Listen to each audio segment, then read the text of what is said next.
From WDWNT, the worldwide leader in Disney parks news, this is ParksCenter.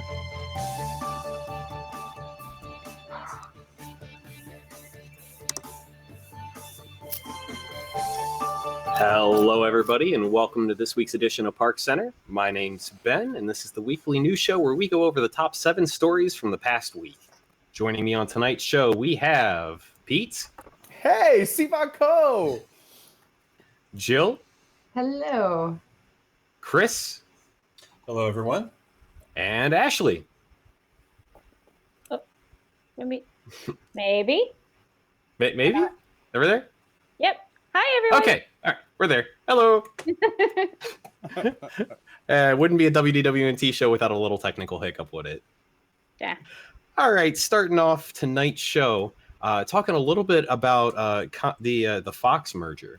So this just recently broke.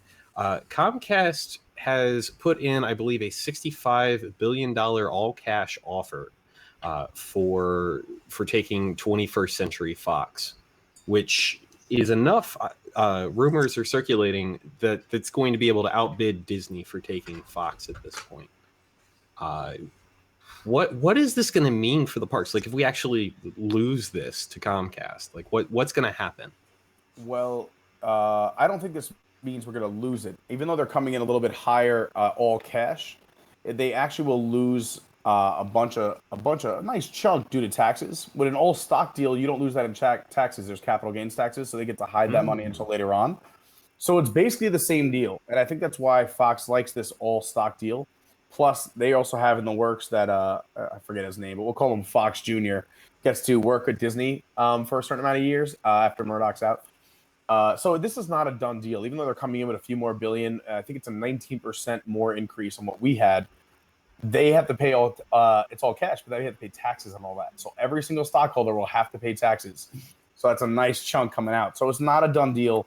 If it does go the other way, it's going to be a huge swing. But I don't see it happening. I think that Disney will always have the option to rebid if that was the case, because this deal has already kind of gone through on a handshake. And there's already voter meetings set up with Fox and with Disney for their stock members to vote this in, yes or no. So we'll see what happens. I think it will be interesting. I mean, I don't think it will mean a lot for the way the parks are now. I think the main property that would be affected, well, not affected, but the main property that Disney would stand to gain from the deal is Avatar in terms of things that already exist in the park. And I'm sure the contract has been written and will be written somehow that does not get compromised. I think the difference is whether it makes any impact on what may potentially come to the park. You know, X-Men was another big franchise that everybody talked about in terms of if Disney gets the Fox deal, they will be able to put X-Men in the parks, which I think a lot of people would really like to see. I for one, would sure love to see an X-Men ride. But outside of that, I think it has a lot more impact on Disney's other business areas than it does on parks and resorts. Yeah, I think Pete's point about the capital gains tax is actually a really good and really well hidden point. Like, just because this offer is bigger doesn't necessarily make it better.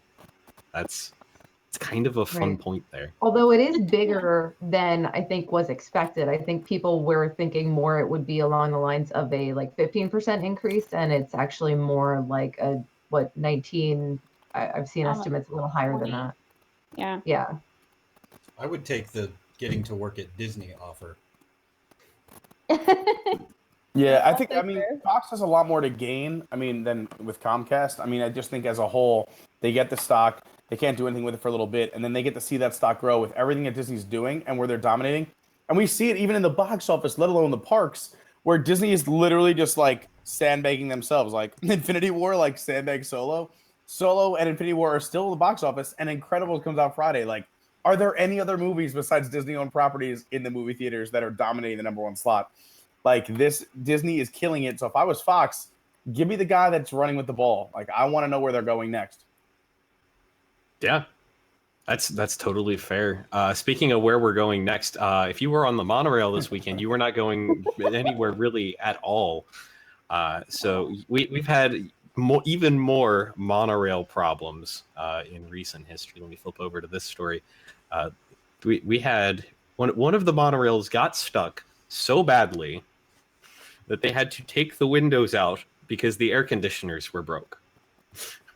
So they instructed passengers to remove the windows so that they would get airflow into the cars while they were waiting to get out. Some of the social media that I saw from people who at least claimed to be on the monorail said it was like horrible stuff. They couldn't breathe. It was horrible. So I think I would have to think that it would have to be a pretty desperate situation for Disney to tell people to take the windows out, and it sounds like it was. Yeah. Well, I mean, logically you would think so, because if the AC isn't running, what else would be circulating the air in there? Right, So nothing. after a while, it's going to get stuffy. You're in a metal tube in the Florida heat. Yep. Well, if you have two ECVs facing the opposite way with that heavy breathing, it should circulate the air pretty well. Terrible. And there goes half the Ladies chat. and gentlemen, Pete Carney. Just speculating.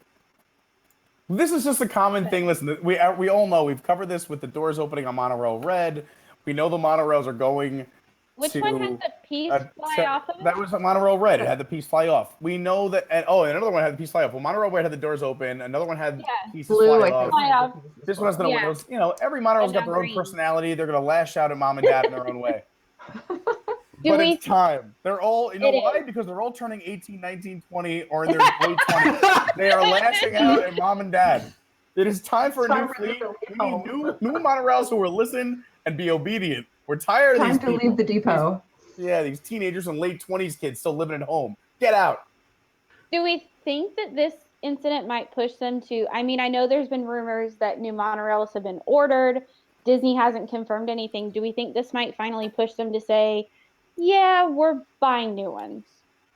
And at least give people some sort of peace of mind? I like the question. I like now we have a whole other thing. We only have a minute.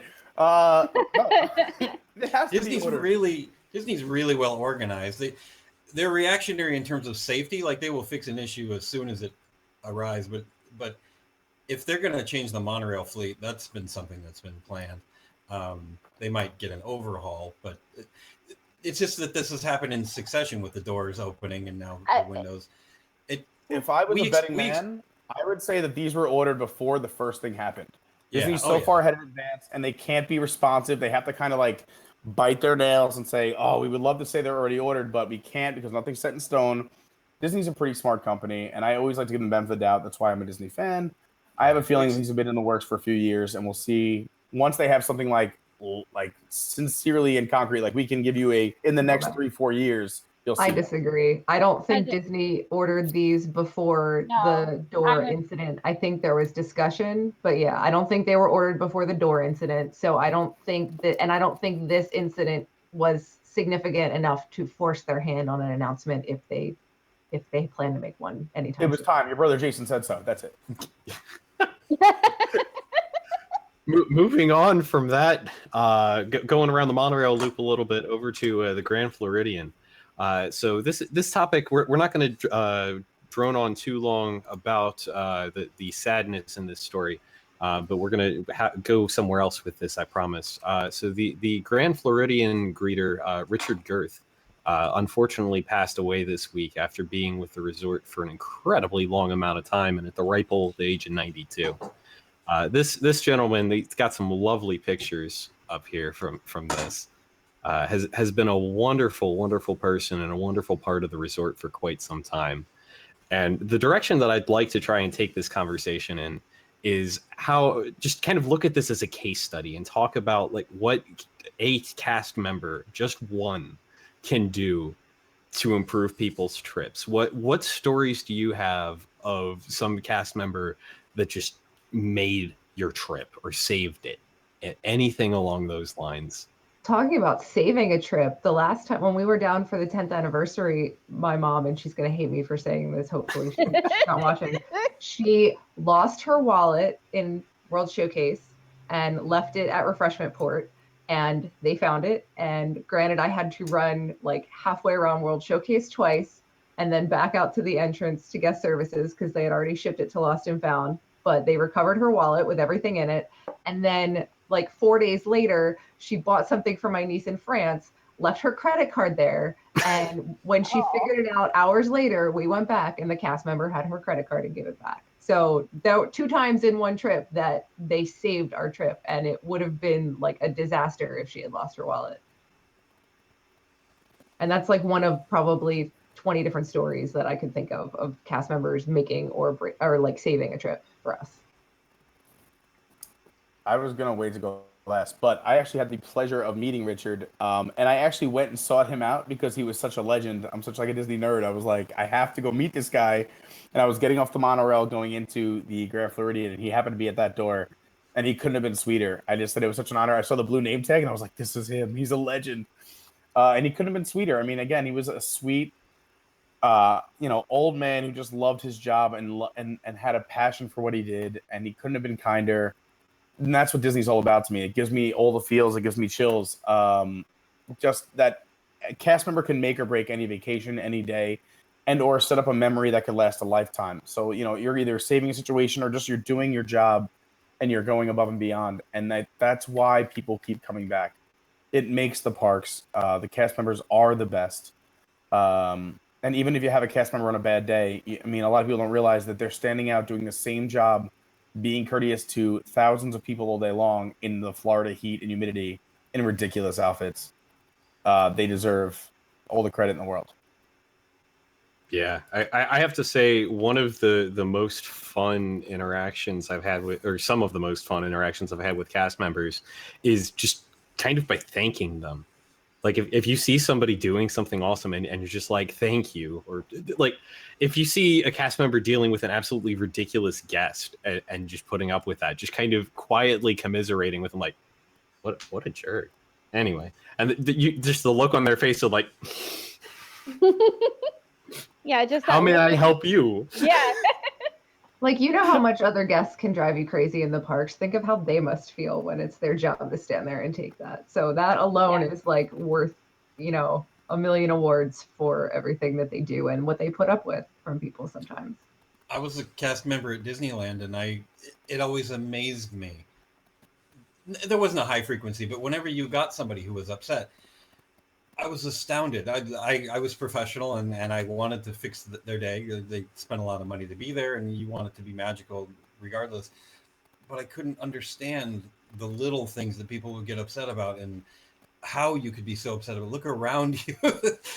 Look, you're here on purpose. This place is amazing. I didn't meet Richard. I always went in through the monorail.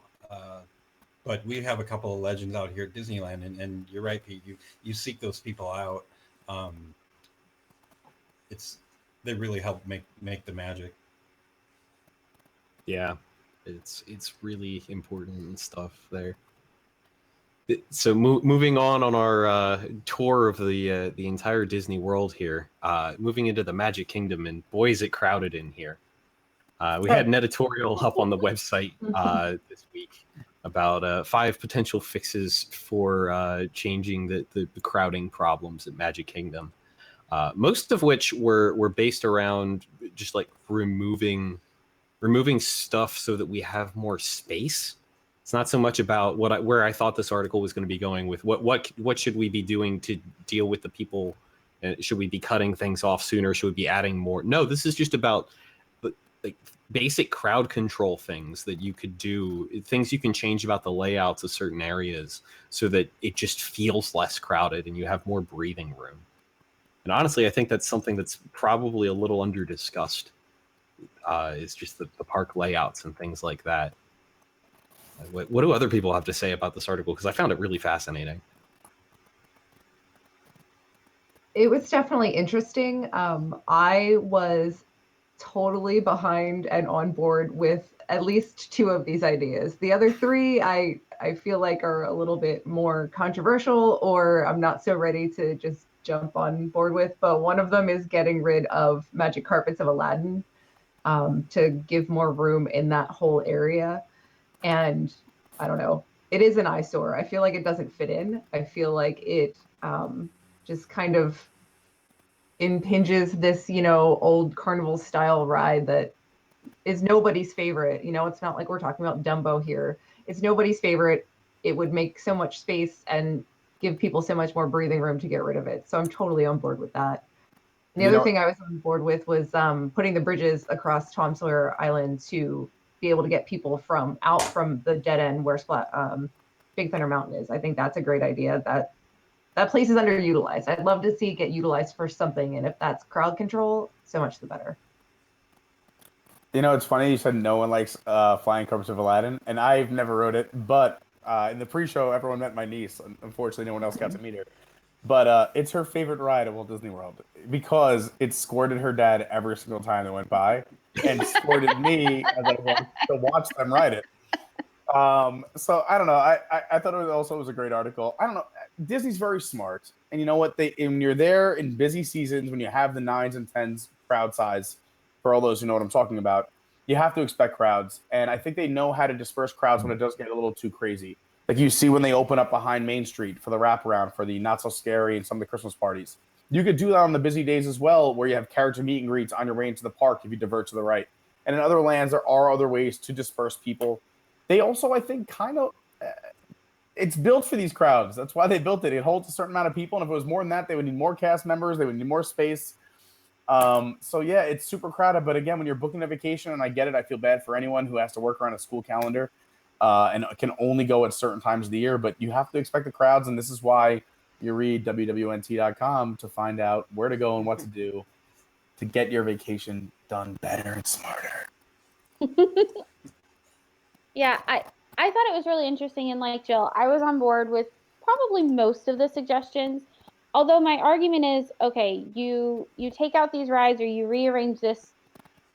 Is that really going to help though? Yeah, in some specific areas it might feel less crowded, but if you take out rides or do things like that, ultimately you're going to impact capacity.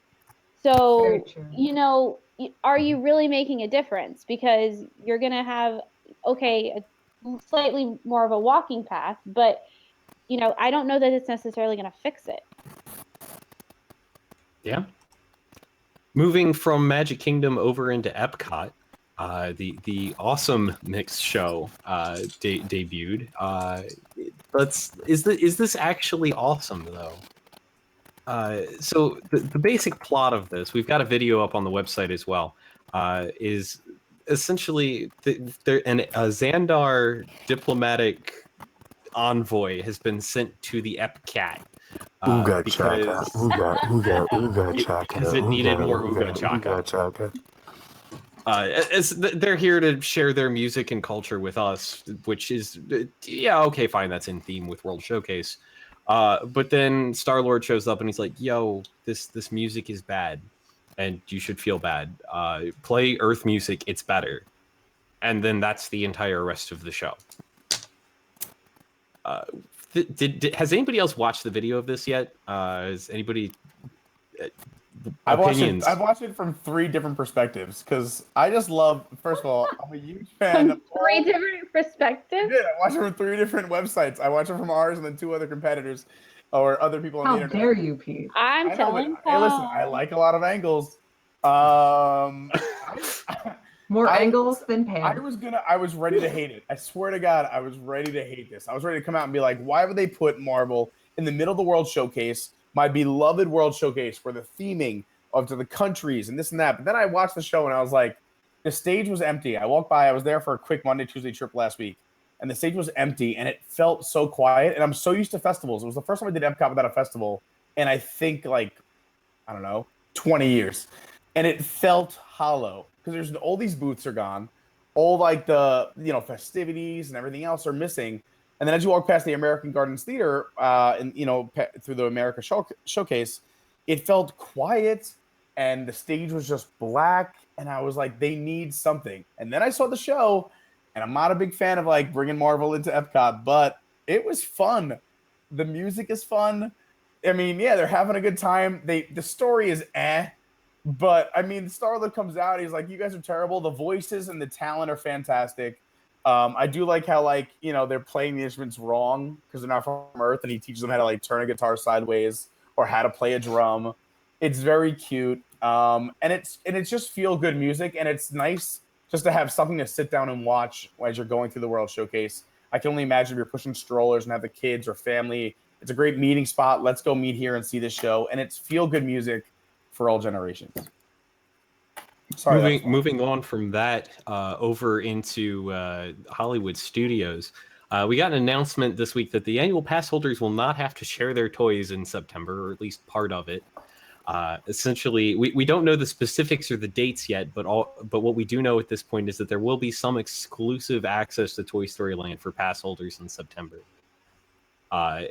This seems kind of nice. Something that I personally think is interesting is that eligible pass holders may register themselves and one guest, but that guest has to also be an annual pass holder.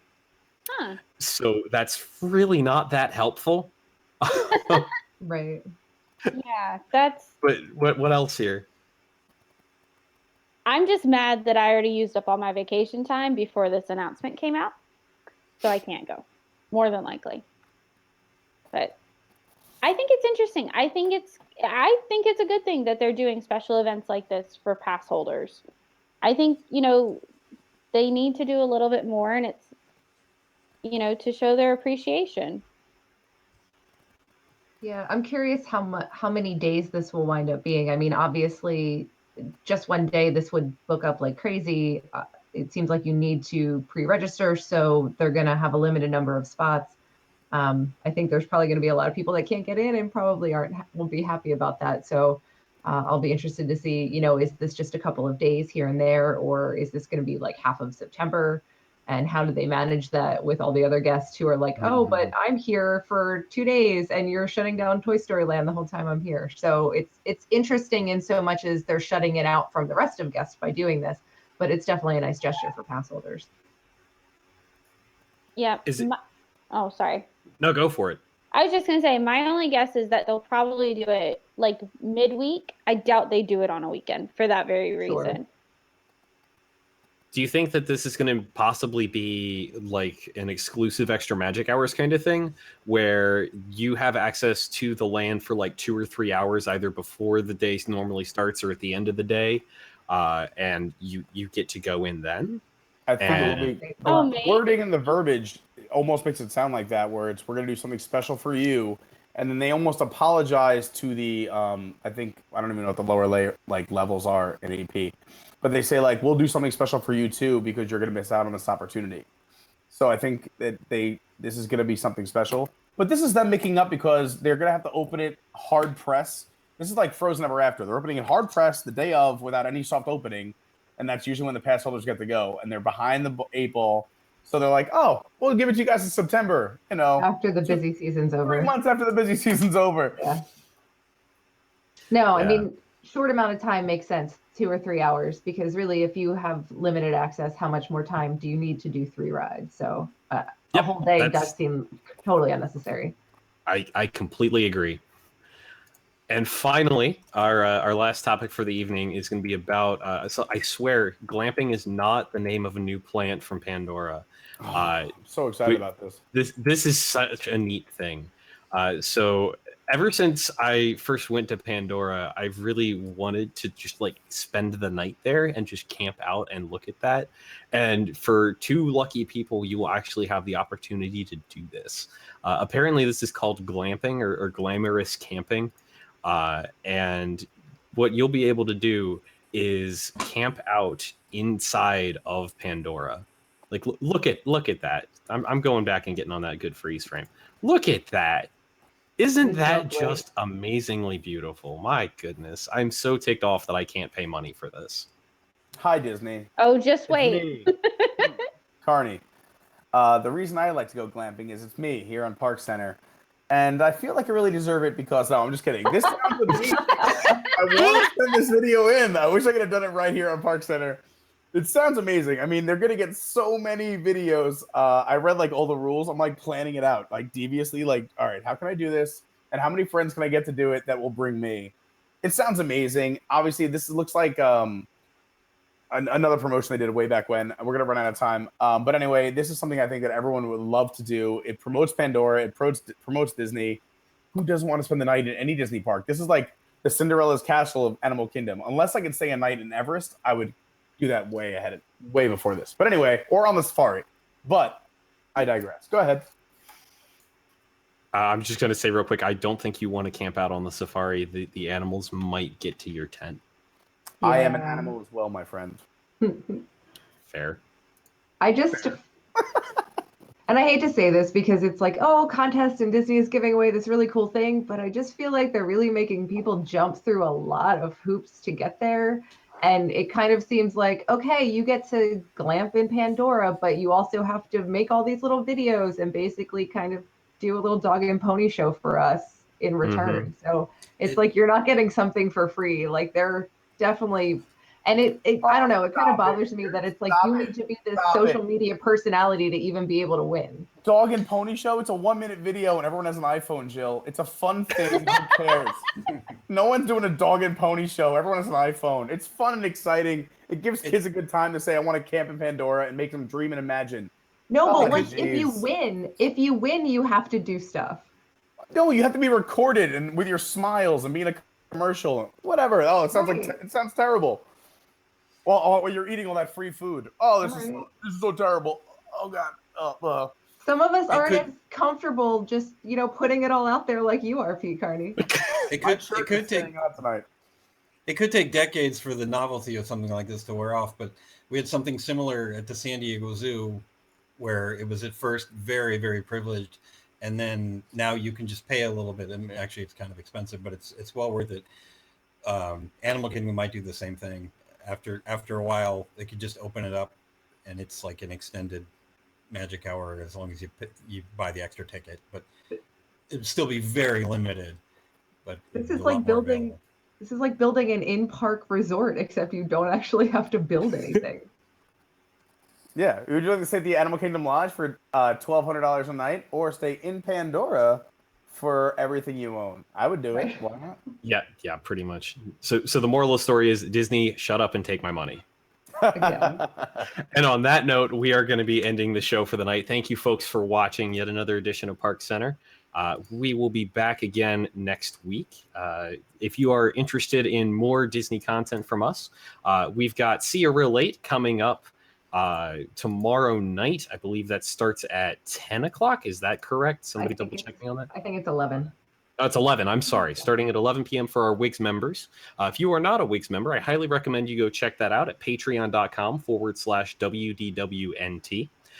You can subscribe for as little as $2 a month and get access to a whole bunch of premium content like See You Real Late, like our live post shows, which unfortunately we won't be having tonight because Around the Hub is coming up next. So you get something pretty daggone good too. Like I said earlier, we'll be back again next week with Hub coming up after our show yet again. But until then, have a good week, and we will see you next time. Sivako!